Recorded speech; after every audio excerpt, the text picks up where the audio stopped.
Em junho deste ano, com investimentos de 10 milhões de reais, foi inaugurado o Laboratório Nacional de Nanotecnologia para o Agronegócio em São Carlos, no estado de São Paulo. A ideia é usar a nanotecnologia, a ciência que permite a manipulação de matéria em escala atômica, molécula por molécula, para a aplicação desde o plantio, controlando o uso de insumos agrícolas, pesticidas e fertilizantes. Ronaldo, o Brasil tem investido o suficiente em pesquisas neste setor? Bem, né, essa é uma área crítica. Por quê? Por um lado, nós temos o governo brasileiro, através das suas agências de fomento à tecnologia, com recursos. Em termos de valores, aproximadamente de 2000 a 2007, 2008, o governo brasileiro disponibilizou algo próximo de 300 milhões de reais, 270, se eu não me engano, através de FINEP, CNPq, os órgãos de fomento. Esse dinheiro, numa proporção, talvez 70%, 75% ou mais, foi usado pelo meio acadêmico, meio científico, que, obviamente, está fazendo o seu papel, está desenvolvendo nanociência e buscando que essa nanociência se transforme algum dia em nanotecnologia. O resto foi para o setor privado. E, basicamente, se você pegar um corte desses 25%, você vai ver lá algumas mesmas empresas e um número muito pequeno de empresas. A grande maioria das empresas no Brasil não investe em desenvolvimento tecnológico, espera ou copiar de terceiros ou que o mercado o exija. Então, ou seja, quando chegar os produtos nanoestruturados de fora, eles acham que aí vão correr para resolver a sua competitividade. Lê do engano. Vão perder muito mercado. Vamos continuar pagando na gôndola, royalty. na hora, pagar royalties. Bom, comparativamente, nós falamos, o Brasil, durante esses 7, 8 anos, graças ao governo federal, investiu algo como 300 milhões de reais. Neste mesmo período, o mundo, basicamente os governos, as empresas e as universidades, gastaram correspondente a 300 bilhões de dólares. Quer dizer, 300 milhões de reais versus 300 bilhões de dólares. Isso, é verdade. Isso eu estou falando dos 32 líderes do mundo. Obviamente o Brasil não faz parte dos 32.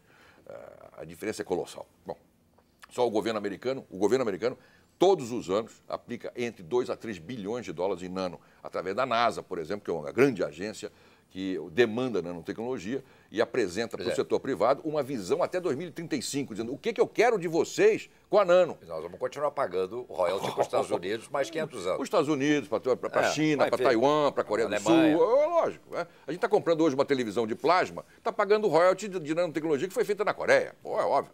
Então, o que acontece, na verdade, é que o setor privado brasileiro ainda não acordou para a importância estratégica desta inovação tecnológica revolucionária. Vai custar muito caro. E aí não se pode culpar o governo federal. Não. Eu acho que aí é uma questão de iniciativa, de competitividade, de postura competitiva. Que, na verdade, a maioria dos empresários brasileiros está satisfeitíssima com o mercado interno. Por isso que a gente exporta tão pouco. Se você tirar os produtos naturais e as matérias-primas da pauta de exportação brasileira, o que sobra é irrisório. Nós somos a 10ª economia do mundo, voltada para dentro. É uma economia voltada para o umbigo. Só que, neste momento, a economia brasileira aberta, como ela está, é insuportável uma concorrência sem nenhuma possibilidade de ter similar nacional. Na verdade, as multinacionais produtoras de matérias-primas nanoestruturadas estão começando a trazer essas matérias-primas para o Brasil. Isso quer dizer que o setor privado vai pagar com royalties essas matérias-primas para criar produtos nacionais. Ainda está muito lento. Algumas empresas do setor do plástico, por exemplo, mas, lamentavelmente, eu sou obrigado a citar casos isolados. Obviamente, a Petrobras. A Embraer. Mas a Embraer não desenvolve nanotecnologia, nem nenhuma tecnologia. Ela depende, como os automóveis, são montadores, dependem do resultado dos fornecedores trazerem para serem avaliados os seus novos componentes nano. Né? Mas essas empresas já não passam a exigir ou estimular, ou de qualquer forma, na concorrência, quer dizer, o departamento de compras dessas empresas já não está especificando que prefere comprar produtos. Se o departamento de compras soubesse o que é nanotecnologia, isso aconteceria. Mas o departamento de compras do Brasil ainda não sabe o que é. Sabe. Por uma razão até bastante compreensível. No mundo todo, dos países desenvolvidos, 80% dos cientistas trabalham no setor privado e 20% dão aula.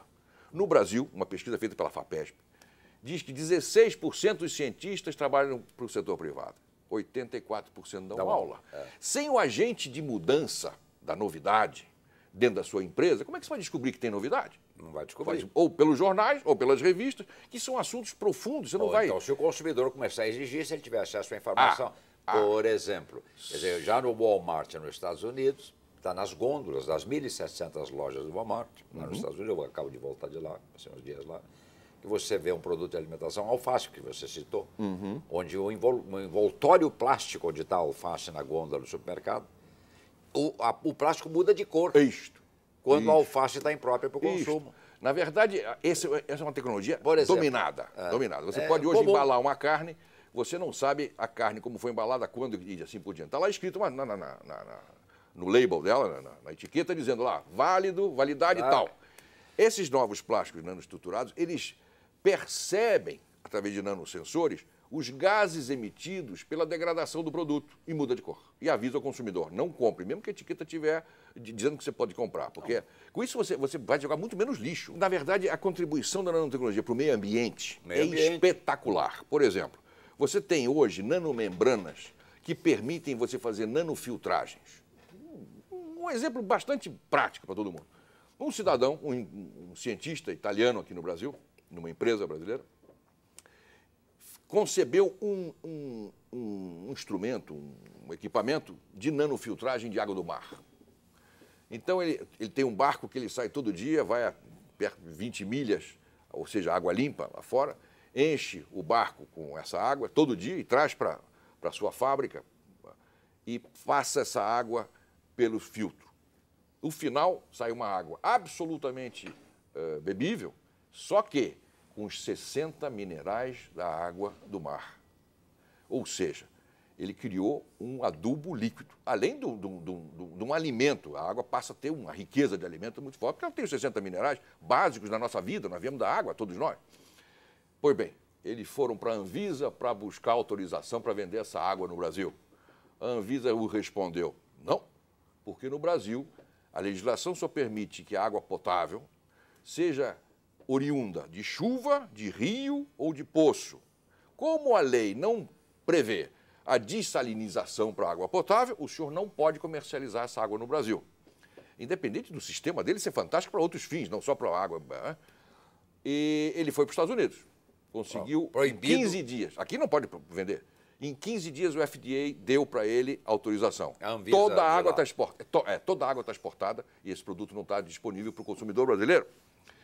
Dentro desse conceito, o que ele fez, na verdade, a água em potinhos, eu diria para você que é a utilização mais boba da invenção desse camarada. Imagina essa solução para problemas de água de cidades que tem no Nordeste, que tem problemas de deficiência de água. Muito bem, no próximo bloco nós vamos saber como será a Nanotech Expo 2009, aí o maior congresso de nanotecnologia da América do Sul, que vai acontecer aqui em São Paulo. Não saia daí. Fique conosco, o Sala VIP volta logo depois do intervalo. Até já.